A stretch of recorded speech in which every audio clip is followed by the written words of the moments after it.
Hey Wolfpack, welcome back to yet another video by the one and only Marvelous Videos. My name's Drew. Today's video is a little different from the other videos that we've made for so long, because today we'll be literally tearing down a myth that's bugged many horror fans like me for literal years. And that is, werewolf cinema is not just a British or American thing. Spain has already built the genre's most prolific single character franchise, which spanned far more films and decades than any Hollywood series attempted, even though Hollywood did get there first chronologically. Even Mexico's made its singular werewolf movie, and it started as a woman, and it starred a woman as its lead. Outside Hollywood, the werewolf myth has already stretched into a completely different genre series, from Euro horror B-movies to Nordic art house dramas, to even unique genres like Chilean stop-motion nightmares. This is a ranking of cultural and cinematic impact, not just personal taste. And honestly, the tonal range here is wild. This means that America did not create the idea of a werewolf, they just got better at advertising it.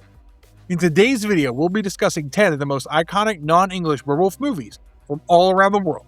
So grab a bucket of popcorn, hit that like button, and make sure it's not a full moon night, because it might get creepy out there.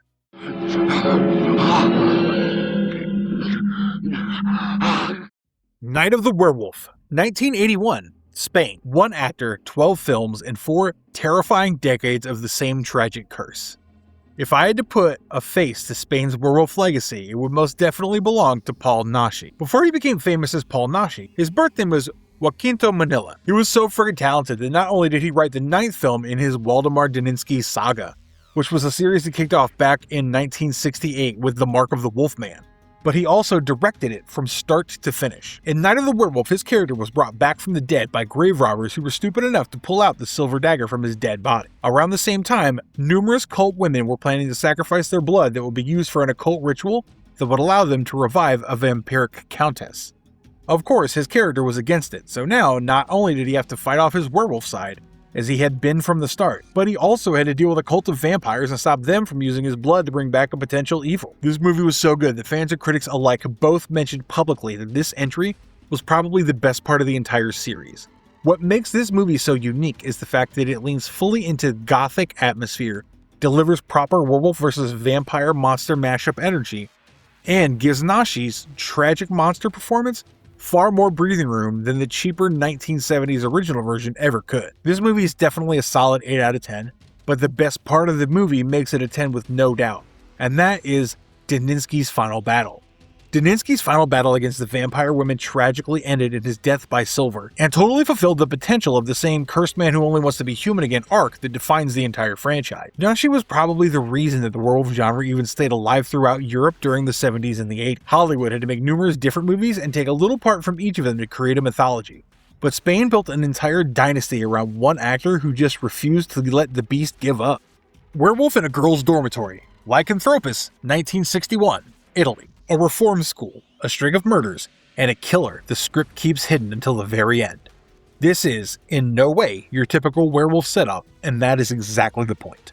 Released back in the year of 1961, this Italian-Austrian co-production was actually directed by none other than Paolo Husch, who was credited under the pseudonym Richard Benson, and written by Galileo specialist Ernesto Gastaldi. This itself should tell you a lot about how good the movie could be, even before watching it. In fact, to give this movie a more realistic feel, it was shot at the legendary Cinecittà Studios in Rome. The story goes like this. In a girls' reform school that was totally isolated from the world, multiple students started to turn up dead, one after another. As their deaths started to be investigated, there seemed to be only one explanation. A werewolf was amongst them. The movie didn't even want to go with the old Curse of the Werewolf storyline, so they switched out with a more scientific plotline that allowed them to explain how the werewolf blood was always there biologically, and that they could use a serum known as lycanthropy serum that would temporarily suppress the transformation. What makes it so damn notable, beyond its very obvious, salacious English language retitling, is how it decided to play more like a whodunit thriller than a straightforward monster movie. It makes sure to actually withhold the werewolf reveal to build a proper mystery structure, and it even did so years before slasher-style whodunits became the norm. Italy and its horror industry were usually much more focused on the gothic vampires and the giallo killers, so this new supernatural genre was actually really rare, which made it stand out even more. Honestly, this movie helped set up the template for hidden monster among us mystery horror that later films would build on. Italy's given us a lot of horror movies that are really iconic, but a werewolf whodunit set in a girls' school remains one of its greatest creations to date. The She-Wolf, La Loba, 1965, Mexico. Hey, I love Mexico. Mexican horror has given us so many things, like vampires, mummies, and even masked wrestlers battling monsters by the dozen. But werewolves? That's only happened once, at least on such a big and serious scale. Directed by Rafael Baladon in 1965, this film starred Kitty de Hoyos as Clarissa. Clarissa was a young, wealthy woman who had been cursed to turn into a werewolf every single night there was a full moon. The movie was quite evenly paced from the beginning, but it definitely kicked into gear when a doctor arrived at her place and asked her for her hand in marriage. The worst part was that he arrived right around the time that a string of murders started to happen during the full moons that terrorized everyone in the area. Soon, the movie revealed something horrifying, but I guess you guys would have caught on by now. The doctor who wanted to marry Clarissa also possessed the exact same lycanthropic bloodline that she did, making it harder for both of them to actually let their romance blossom. Something that makes the story both unique and iconic is the fact that it was extremely rare to have a female lead, especially for a movie that was based on the idea of werewolf. Clarissa's character was not reduced to just a simple monster awaiting her death at the hands of a monster-hunting hero. Her character was given a lot of emotional depth and she had a real tragic agency. In fact, the movie also made sure to show us just how much the curse was actually a curse for her and made it the emotional center of the entire film. The doomed pairing between her and the doctor, culminating in both werewolves being killed by a trained werewolf hunting dog, was most definitely the beating heart of the story. As expected, Mexican horror was actually filled with movies where lucha libre fighters were fighting monsters such as Santo vs. Dracula and the Wolfman, or Santo versus the She-Wolf. That's why La Loba actually stands out completely, because it's one of the few movies that actually took the concept of a werewolf really seriously and turned it into a masterpiece instead of a wrestling gimmick. Mexican movies can be funny for the most part, but La Loba proved that they could be terrifying too if they try. Wolf Guy, Enraged Lycanthrope, 1975, Japan. You think werewolves are scary? Well, Japan would like to disagree with you on that because they want you to cheer for this werewolf instead. Released in the year of 1975 by Toei, the literal GOAT, this film stars Shinji Sunny Chiba, fresh off his international fame from Street Fighter, as Akira Unugami, a name that literally translates to Dog God. Even the cast and the production studio made sure to aura-farm as much as possible. This movie is based on a manga by Kazumasa Hirai. The story basically follows a guy called Inugami, who was the last surviving member of a werewolf bloodline. Not only did he have enhanced strength, speed, and healing, which are of course all tied to the power of the full moon, but he actually used them to investigate a string of supernatural murders across urban Japan. The result of this detective-werewolf mixture was a strange, thrilling blend of Yakuza action, horror, and detective noir. As you can see, the concept is top tier. But another thing they just nailed was the timing. This movie was released just when Chiba's global star power was at its peak. So, not only did almost every single major and minor fan go to watch this movie, but it also allowed Japan's werewolf concept to get exported and distributed on a global scale through both martial arts action and the horror genre. Japan does not have much werewolf lore. In fact, this is much better known for its rich yokai and vampire lore. But instead of this being a bad thing, it actually turns Wolf Guy into somewhat of a rarity. Not only in Japan, but in the entire world. Wolf Guy managed to reinvent the idea of werewolves in a more positive light as a superhero-adjacent action concept, literally decades before Western films like Underworld even attempted to do anything similar. When Animals Dream, 2014, Denmark. Not many movies have had the novelty of walking the red carpet at cons, especially films with supernatural concepts. But When Animals Dream is an exception. And the best part? Everyone agrees that it earned every single bit of the recognition it gained. Directed by Jonas Alexander Arnby, this 2014 Danish feature premiered at the Cannes Critics Week and starred Sonja Schul as the 16-year-old Marie. Marie used to live in a simple, isolated fishing village, with a father who was just way too overprotective of her, and a mother who had gone mute and needed to use a wheelchair to get around due to an unknown sickness that had not been properly diagnosed yet. Marie knew she needed to support the family, so she took up a job at the local factory, where she had to endure blood-boiling levels of harassment that just kept getting worse with time. To make things worse, she realized that she had started to show the same unexplained symptoms that her mother had been showing and hiding for years before the illness took over her body completely. What separates this film from typical art house horror is how deliberately her transformation is tied to her anger at being harassed and controlled. The werewolf curse was not a curse like any other films. They made sure that it became a direct metaphor for a young woman's body and rage turning into something the entire town wants to medicate, suppress, and even destroy if it goes against them. The film's real tension lay in the moment that Marie actually figured out that her symptoms and her mother's symptoms were almost identical and what this sickness truly meant. When Animals Dream stands out, not just for being an exceptional movie with a deep hidden message, but also because it's one of the only werewolf movies ever to be selected for a major cons sidebar. This single achievement proved that this genre could also uphold the true meaning of feminism without demanding any other aspect of being human, or in this case, a werewolf. Marie never needed to be taught to fear the wolf inside her. She just needed everyone else to stop being afraid of it. The She-Wolf, 1983. Picture a werewolf movie that was made behind the Iron Curtain, had been buried for decades, and was then dragged back into the light by modern horror collectors. This wasn't a pitch, believe it or not. That was the actual story of Wilczka, directed by Mark Pystrak in 1983. The movie starred Iwana Bilska as the character Mary. Mary was the wife of a steward named Casper, who was away fighting in a national uprising. While he was gone, Mary turned to the dark side. She turned to witchcraft, and on her deathbed, she cursed him, swearing she'd find him no matter what. After she passed away from a botched abortion, her curse allowed her to possess Countess Julia, and slowly but surely the curse started to take shape as a she-wolf who would haunt the frozen countryside, as it's blended old Polish folk superstition with gothic melodrama in the unmistakable visual fingerprint of Cold War-era Eastern Bloc cinema. Novelty is not the only thing that makes this movie special. You have to understand that werewolf films from behind the Iron Curtain are literally almost non-existent, so this makes Wilczka a really rare window that allows us to see how a state-run Eastern European film industry managed to handle a Western horror archetype entirely through its own folklore lens. While I watched the movie, the curse wasn't really that scary, nor were the jump scares. But the snowbound isolation and the rampage that happened due to Mary's curse were what really terrified. Wilczka actually even got its real resurrection in 2021, when Severin Films slotted it into their All the Haunts Be Ours folklore collection. This movie directly led it to a Shudder streaming run. That rediscovery allowed a forgotten Polish oddity to turn into a genuine modern cult horror talking point. A Werewolf Boy, 2012, South Korea. We've all watched or at least heard of Korean movies. We're all aware that many of them are really emotional, and I'm personally a huge fan of Korean zombie movies, so I had high expectations going into this movie. And let me tell you, this movie did not disappoint. There were no fangs that were bared to the camera. There was no body count. The story just had a young girl and a feral boy who managed to make me bawl my eyes out. Directed by Jo Sung-hee, this 2012 film starred Song Joong-ki as a feral wolf-like boy and Park Bo-young as Sun-yi, the sickly teenage girl who took him in and taught him to speak, dress, and behave. You guys might want to argue that this isn't a real werewolf story, and you could argue about it down in the comments, but I'll move on because the story's amazing. The movie is shown in flashback format, narrated by a much older, wrinklier Sun-yi, where she tells us about how their relationship slowly started to grow as they helped each other, and how the boy's hidden werewolf side affected it whenever he felt he was provoked or threatened. What makes this one iconic rather than just sentimental is the sheer scale of its success. A Werewolf Boy actually managed to put in over 6.6 million theater admissions and roughly $31 million domestically, which made it one of the most successful Korean films of 2012.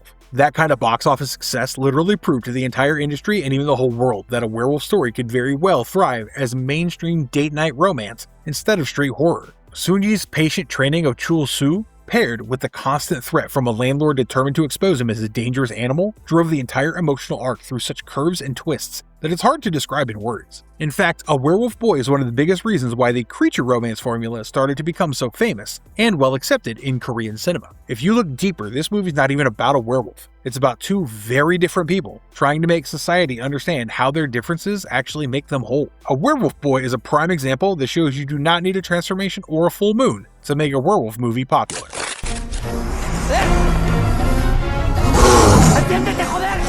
The Game of Werewolves, 2011, Spain. Imagine believing that after years of hard work and numerous failures, you're finally getting an award from the people back in your home village, just to realize you were going to be used as the final ingredient for a millennium-old curse. Released internationally as Game of Werewolves in the US and Attack of the Werewolves in the UK, this 2011 Spanish horror comedy was written and directed by Juan Martinez Moreno and was actually shot on location in Gallica. It starred the well-known Gorka Otsoa as Tomas Marino, who played the character of a failed writer who returned to his remote ancestral village after believing that the locals were finally honoring his literary work. The real reason behind his urgent appreciation was actually far darker. According to the story, about 100 or so years ago, Thomas's ancestors were brutally cursed and turned into a werewolf when they turned 10 years old. For the better part of the century since then, the people of Arga had been suffering from the fallout of the curse, and they realized they needed a direct descendant of the curse bearer. aka the Moreno bloodline, in order to break the curse once and for all. Spain has a lot of movies about lycanthropy, and it's definitely proved that when it comes to the horror genre, it's pretty tough to beat. But horror comedy? Well, with the release of Lobos de Arga, Spain has definitely proved that it can more than easily pull off a genre like this, especially with a supernatural creature like the werewolf. Like, seriously, they managed to make a horror movie where the werewolf legit felt like he was toothless. How funny is that? Reminds me of Dracula dead loving it. Lobos de Arga is easily balanced folklore, a group of bickering friends, gory practical effects, and a full-blown werewolf outbreak. And the critics just kept on praising it with how well it blended real laughs with splatter and creature feature tension. Since its release, this movie has become a movie to watch at festivals and even during midnight binges. Spain gave horror its most famous tragic werewolf. Then Lobos de Arga gave it an entire cursed village far more dangerous than the wolf itself.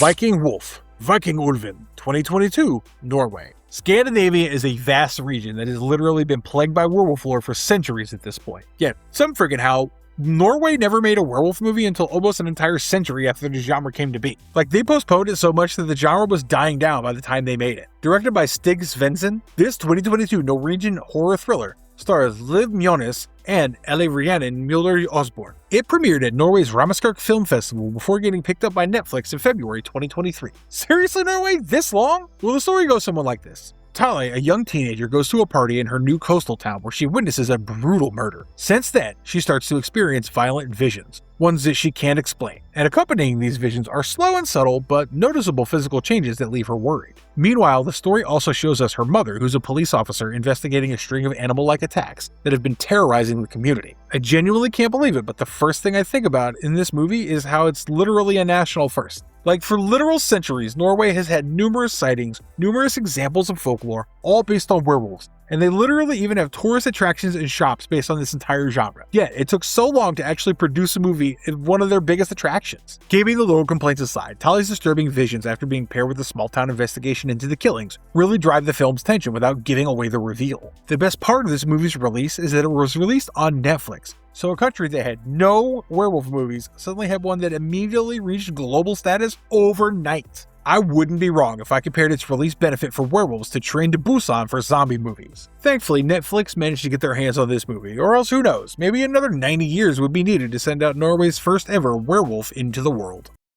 The Wolf House, 2018, Chile and Germany. Every other werewolf movie does try to show the viewer how a person turns into a werewolf and what it's like to live with that curse on you and how it affects the others around you. Well, The Wolf House changes things up in a way that makes you question what really happens when an entire community lives inside the wolf's house and calls it home. Directed by Cristobal Leon and Joaquin Coquina, this 2018 Chilean-German co-production premiered at the Berlin International Film Festival and holds a Metacritic score of 86. Landing it in universal acclaim territory. The story follows a girl named Maria who belongs to a German colony modeled on the real-life Colonia Dignidad, which used to be a Pinochet-era torture colony run by a former Nazi. In the story, after a rule infraction, Maria managed to flee deep into the forest, where she took shelter in a small house while being chased by a wolf that's not really shown, but she could hear it calling her back. This movie works very differently than every other movie on this list, and that's very intentional. The art style, the way the movie's made, and the feeling of dread that never lets go are so freaking creepy. And all of this happens even without the werewolf transforming or even showing up in the movie in the first place. Instead, the unseen wolf actually functions as a predatory presence that is literally an ever-present menace and a direct metaphor for authoritarian control, which makes this the list's one deliberately unconventional pick rather than a classic lycanthrope story. The moment the wolf's voice lures Maria back to the house after her escape attempts fail, paired with the film's warped stop-motion transformation of its interior world, is where its power truly lives. For a long time, we really wondered what a werewolf is capable of, and many directors and producers actually fail to even portray this genre without becoming repetitive. But La Casa Lobo makes sure to reimagine the horror genre in such an eerie way that although it looks like it's made for children, the horror and the dread that you feel in every scene are just breathtaking. Germany has definitely seen some horrors, and its portrayal remains just as unique as ever. So there you have it, guys. 10 movies, 10 different and unique portrayals of werewolves and what they actually represent. Spain built a gothic monster franchise around a single actor. Mexico and Italy each gave us one singular, unrepeatable entry into the mythology. Japan turned lycanthropy into a martial arts vigilante action. Denmark and Chile used the wolf as serious social and political metaphor. Korea even managed to turn it into a mainstream tearjerker romance. And Norway? Well, it proved the genre could still produce a national first as recently as 2022, even after having a literal script for hundreds of years. You guys stuck around with me on this journey, and I highly recommend that you watch these at least once, because there's no way in hell you'll regret it, unless it's a full moon. If you enjoyed this video, please hit the like button, subscribe to our channel, and make sure you ring that notification bell so you don't miss any other marvelous videos. Make sure to comment down below on your favorite werewolf movie. Until we meet again in our next video, this is Drew. Stay safe, and as always, stay marvelous.